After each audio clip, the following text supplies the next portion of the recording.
అయ్యా సకల శాఖ మంత్రి సజ్జల రామకృష్ణారెడ్డి గారు ఏం మాట్లాడుతున్నారయ్యా మీరు? ఓటమి భయంతో మీరు అంబటి మీ నాయకులందరూ ఈరోజు ఎన్నికల కమిషన్ ని ముందుగానే ఓటమి భయంతో వారి మీద నెపం నెట్టుతున్నారు.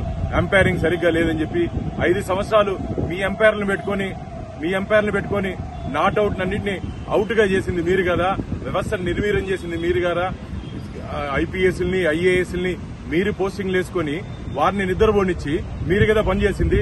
ఈ రోజు మాచర్ల సీఐ పదవిలో నిద్రపోతున్నాడని విమర్శించారే. మీరు 5 సంవత్సరాల కాలంలో మీరు వ్యవస్థని పూర్తిగా నిర్వీర్యం చేసి వారందరినీ పడుకోబెట్టి పనిచేసింది మీరు కదా. మీరు పనిచేసి ఆంధ్రప్రదేశ్ నాశనం చేశారు కదా. ఈరోజు ఓటమి భయంతో ప్రతిపక్షాలని, ఎన్నికల సంఘాన్ని, అలాగే ప్రతిపక్ష నాయకుల్ని మీరు వ్యక్తిగతంగా విమర్శిస్తున్నారు. ఇది మంచిది కాదు.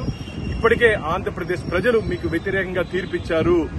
జూన్ 4వ తేదీ ఆంధ్రప్రదేశ్ లో దీపావళి జరుపుకుంటున్నారు. ఎందుకంటే ఈ రాక్షస ప్రభుత్వం నుంచి ప్రజలకు విముక్తి దొరికిందని చెప్పి ప్రజలు ఈరోజు ముందుగానే ఆంధ్రప్రదేశ్ లో దీపావళి పండుగ జరుపుకుంటున్నారు.